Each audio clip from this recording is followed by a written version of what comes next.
Assalamualaikum warahmatullahi wabarakatuh. Waalaikumsalam warahmatullahi wabarakatuh. Alhamdulillahirabbil alamin. Bagaimana kabarnya adik-adik semua? Alhamdulillah baik. Oke. Pertemuan pada siang hari ini kita akan membahas tentang khalifah besar pada masa Daulah Abbasiyah, yaitu ada 3 khalifah besar yang membawa pada kejayaan Islam. Beliau adalah yang pertama Abu Ja'far al-Mansur, yang kedua adalah Khalifah Harun ar-Rasyid, dan yang ketiga adalah Khalifah al-Ma'mun. Kira-kira dari adik-adik semua, apakah ada yang tahu siapa salah satu khalifah tersebut? Pernah dengar apa yang diketahui dari ketiga khalifah tersebut? Tidak. Belum ya, belum ada yang tahu. Oke, karena di sini adik-adik belum ada yang tahu berkaitan dengan salah satu dari ketiga khalifah tersebut, maka saya persilakan untuk membaca terlebih dahulu materinya selama 15 menit sebagai bekal adik-adik semua untuk mempelajari materi yang akan kita bahas kali ini.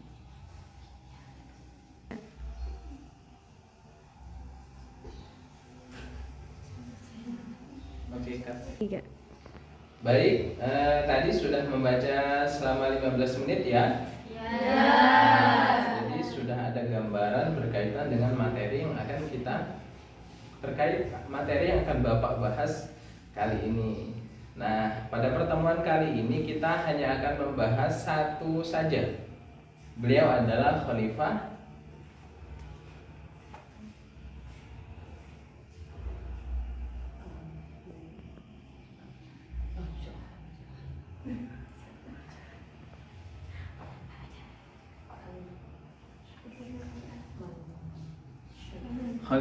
Abu Ja'far al-Mansur. Nah, beliau ini dikenal sebagai pendiri pertama Daulah Abbasiyah. Loh, kok begitu ya? Padahal beliau adalah khalifah kedua. Seharusnya bukan beliau pendirinya. Karena Abu Ja'far al-Mansur lebih dikenal sebagai pendiri sejati dari Daulah Abbasiyah karena beliau meletakkan dasar-dasar dari perpolitikan Daulah Abbasiyah. Pada saat beliau memerintah untuk pertama kalinya diatur antara birokrasi pemerintahan, jalur-jalur administrasi pemerintahan yang ada pada saat itu diatur sedemikian rupa, dari daerah hingga ke pusat itu diatur agar bagaimana tertib. Kemudian pada saat beliau memerintah juga membuat SOP atau tata kerja dari setiap pegawai yang bekerja untuk Daulah Abbasiyah. Nah, itu kenapa beliau dikatakan sebagai bapak pendiri Daulah Abbasiyah yang sejati atau yang sebenarnya gitu. Kemudian Abu Ja'far al-Mansur ini sangat berjasa terhadap perkembangan kebudayaan dan keilmuan Daulah Abbasiyah karena beliau sangat mencintai ilmu pengetahuan, dibuktikan dengan kekuasaan yang dimiliki. Dengan harta beliau sendiri itu mendorong para cendekiawan muslim untuk melakukan riset ilmu pengetahuan agar menemukan temuan-temuan terbaru yang bermanfaat terhadap Daulah Abbasiyah. Di samping itu juga beliau mendorong untuk dibukukannya atau diterjemahkan literatur Romawi yang pada saat itu sudah mulai dilupakan ya. Buku-buku dari Irak dan Iran dalam bahasa yang berbeda itu diterjemahkan dalam bahasa Arab sehingga mampu dimanfaatkan dan diambil faedahnya oleh para cendekiawan Muslim Daulah Habasyah. Kemudian jasa beliau juga adalah menata hubungan politik luar negeri. Nah, pada saat beliau memerintah itu berhasil menaklukkan Konstantin atau Konstantinopel ya, dan Afrika Utara. Beliau juga berhasil mengadakan kesepakatan dengan Raja Pepin atau pemimpin dari suku Frank pada saat itu atau beliau ini adalah penguasa Afrika Utara, di mana hal tersebut beliau lakukan agar Daulah Habasyah diakui oleh daerah-daerah luarnya. Di samping itu, hubungan luar negeri juga dilakukan dengan melakukan perjanjian dengan Abdullah bin Abdad, di mana Abdullah bin Abdad ini adalah orang yang memimpin Daulah Umayyah pada saat itu, perkembangan Daulah Umayyah, sehingga hal tersebut dilakukan agar sisa-sisa dari pemerintahan Daulah Umayyah Daulah Bani Umayyah ini tidak berkembang sehingga mampu mengganggu stabilitas Daulah Habasyah. Kaitannya dengan cobaan atau tantangannya, jadi tentunya dalam setiap pemerintahan tidak ada yang berjalan begitu saja ya. Tentu banyak sekali rintangan dan hambatannya.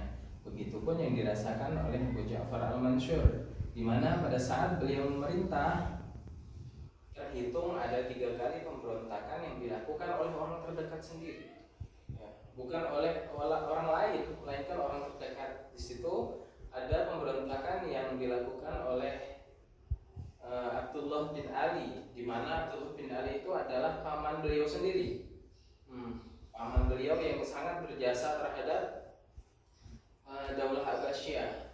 Tapi karena Abdullah bin Ali ini melakukan pemberontakan karena ketidakpuasan beliau terhadap pemerintahan Abu Ja'far Al-Mansur, sehingga beliau pun dihukum mati. Begitupun pemberontakan kedua yang dilakukan oleh Abu Muslim Al-Khurasani.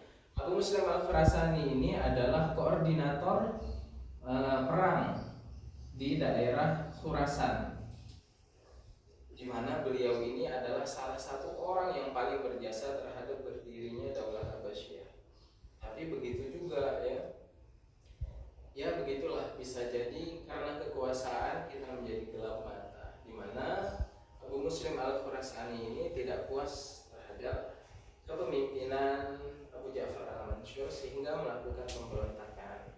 Nah, pada pemberontakan kedua ini pun berhasil diredam oleh Abu Ja'far Al-Mansur dengan menangkap Abu Muslim Al-Khurasani dan dihukum mati. Kemudian pemberontakan yang ketiga adalah pemberontakan yang dilakukan oleh kaum Alawiyin. Nah, kaum Alawiyin ini masih keturunan dari Ali bin Abi Thalib, ya, sahabat Ali bin Abi Thalib. Nah, kaum Alawiyin ini merasa ketika Daulah Bani Habasyah ini berkuasa dan semakin kuat, terkesan dianaktirikan dan terkesan seperti masyarakat kelas 2, sehingga merasa tidak puas, melakukan pemberontakan dan akhirnya pun dihabisi oleh Abu Ja'far Al-Mansur sebagai usaha dalam menciptakan stabilitas di kawasan Daulah Bani Habasyah. Oke, sekian adik-adik dari penjelasan saya. Apakah ada yang ditanyakan? Ya, persilakan. Mau tanya. Ya, silakan. Kenapa Bani Habasyah melakukan pemberontakan kepada Bani Umayyah? Oke, nanti akan saya jawab ya. Kemudian ada yang mau bertanya lagi? Siapa? Ya, silakan. Sebelum kota Baghdad, di mana pusat pemerintahan dinasti Abbasiyah? Oke, ya. Saya akan menjawab pertanyaan yang pertama tadi. Alasan kuat kenapa Daulah atau Bani Abbasiyah melakukan pemberontakan terhadap Bani Umayyah. Karena khalifah-khalifah Bani Umayyah yang akhir-akhir itu sangat jauh dari Bani Umayyah. Kemudian pertanyaan kedua, kota sebelum Baghdad yang menjadi pusat dari perkembangan Daulah Abbasiyah adalah kota Kufa yang ada di Irak juga ya. Jadi Baghdad itu baru didirikan ketika pemerintahan Abu Ja'far al-Mansur. Jadi itu bukan kota yang sudah jadi ya. Jadi kota Baghdad itu sebagai apa ya, menempati tempat yang strategis hingga itu dibangun dan menjadi pusat dari peradaban Daulah Bani Abbasiyah. Jadi kota Baghdad itu baru dibuat, jadi pendirinya pun adalah Abu Ja'far al-Mansur. Sebelum itu adalah kota Kufa yang berada di Irak modern. Begitu ya. Oke, adik-adik semua. Jadi kalau kita angan-angan lagi, sebenarnya jasa dari Abu Ja'far al-Mansur itu terbagi dalam 4 perkara ya. Yaitu yang pertama adalah menata administrasi pemerintahan, yang kedua adalah membina hubungan dalam negeri agar stabil dan aman, yang ketiga adalah menjalin hubungan luar negeri, dan yang keempat adalah jasa beliau terhadap perkembangan ilmu pengetahuan.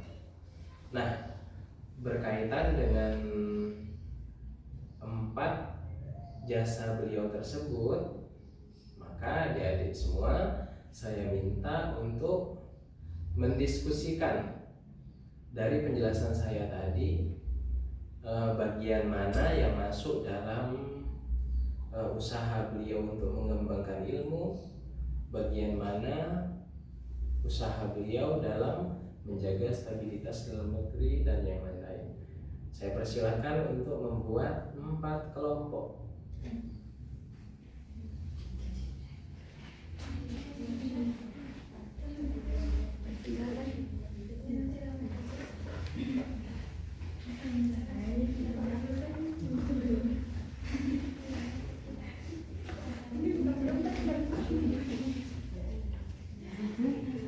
Silakan didiskusikan apa yang dari materi saya, mana yang masuk pada bagian-bagian yang telah saya sampaikan tadi.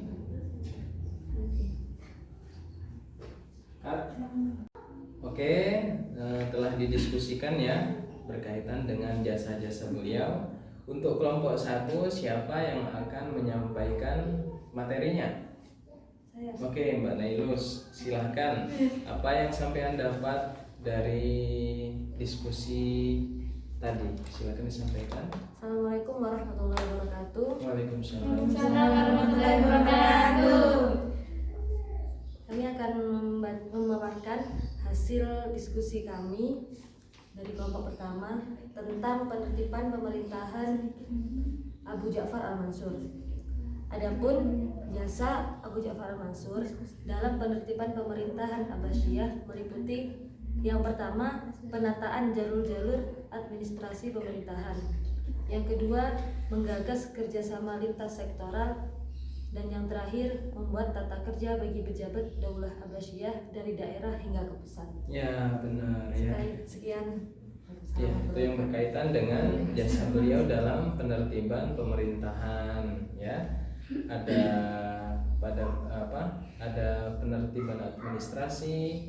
Pada masa beliau juga itu terjadi sinergi yang bagus antara Menteri Kehakiman, kemudian Kepala Qodi, ya, kepolisian dan Kepala Pos, itu terjadi sinergi yang baik. Itu adalah salah satu jasa beliau dalam menertibkan pemerintahan. Kemudian kelompok 2 hasil diskusinya silakan disampaikan. Assalamualaikum warahmatullahi wabarakatuh. Kami dari kelompok 2 akan sedikit menjelaskan tentang menciptakan keamanan dan stabilitas dalam negeri. Peristiwa yang berkaitan dengan upaya Abu Ja'far al-Mansur dalam menjaga keamanan dalam negeri adalah keberhasilan beliau menggagalkan pemberontakan yang dilakukan oleh 3 orang, yaitu Abdullah bin Ali dan Abu Muslim al-Khurasani dan kaum Alawiyin. Sekian dan terima kasih. Assalamualaikum warahmatullahi wabarakatuh. Waalaikumsalam warahmatullahi wabarakatuh.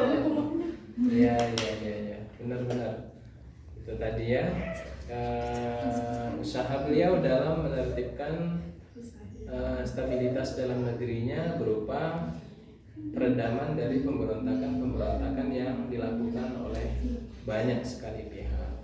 Kemudian kelompok 3 silakan. Assalamualaikum warahmatullahi wabarakatuh. Waalaikumsalam warahmatullahi wabarakatuh.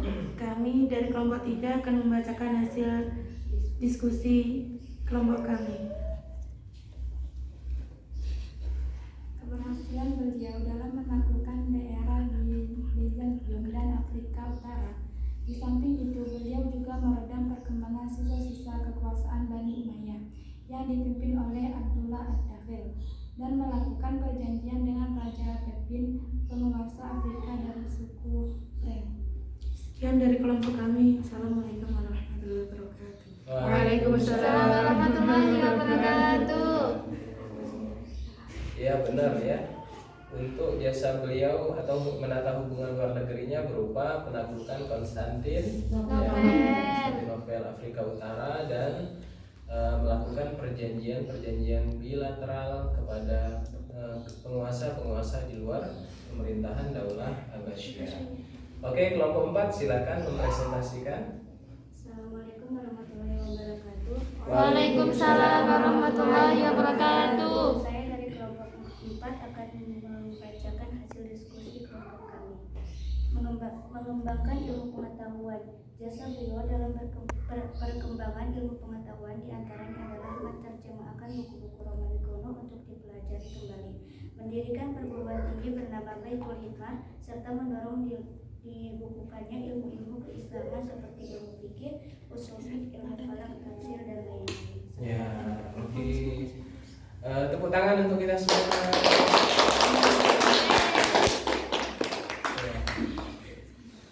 Oke anak-anak semua.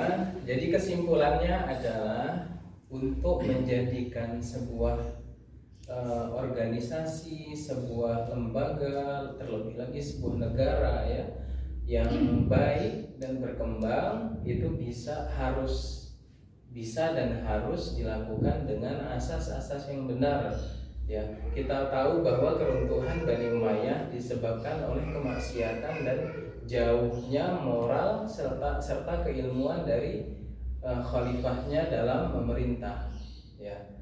Nah, kalau kita lihat titik utama dari perkembangan Daulah Abbasiyah ini menuju masa keemasannya itu dimulai dari Abu Ja'far al-Mansur, di mana kecintaan beliau terhadap ilmu pengetahuan serta akhlak yang baik, ya, dekat terhadap ajaran-ajaran Islam. Nah, itulah menjadi landasan dan poin-poin utama dalam mengembangkan Daulah Abbasiyah. Ya, kecintaan beliau terhadap ilmu, ya, bagaimana pengorbanan beliau untuk mengembangkan ilmu pengetahuan pada saat masa pemerintahannya.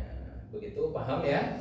Insyaallah. Oke, sekian saja pembelajaran kita pada siang hari ini. Untuk materi pada pertemuan berikutnya adalah pembahasan mengenai Khalifah besar kedua yang bernama Harun ar-Rasyid. Ya, mungkin adik-adik semua paham atau kenal yang namanya Abu Nawas. Ya, Abu Nawas. Ya. Itu lahir pada masa pemerintahan Harun ar-Rasyid. Kita sekedar pengantar ya. Mari kita tutup pembelajaran pada siang hari ini dengan mengucapkan alhamdulillah bersama-sama. Alhamdulillah.